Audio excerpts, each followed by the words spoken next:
You ask Tiger to calculate.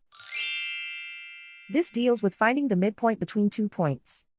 The midpoint between the 2 points is -3.5, -55.5. Let's solve it step by step. Plot the 2 points and calculate the midpoint using the formula.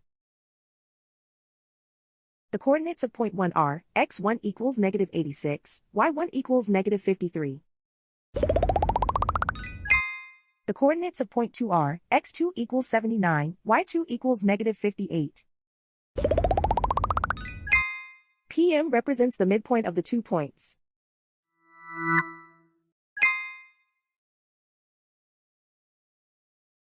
Use the x values in the midpoint formula to find the midpoints x.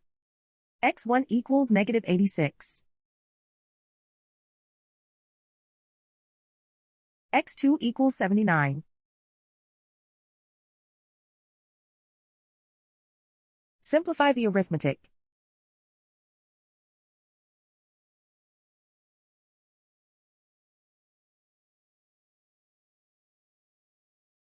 Use the y values in the midpoint formula to find the midpoints y. y1 equals -53. y2 equals -58.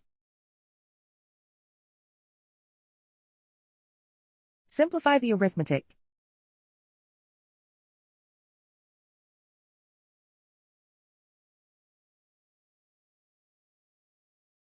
And so, the midpoint is -3.5, -55.5.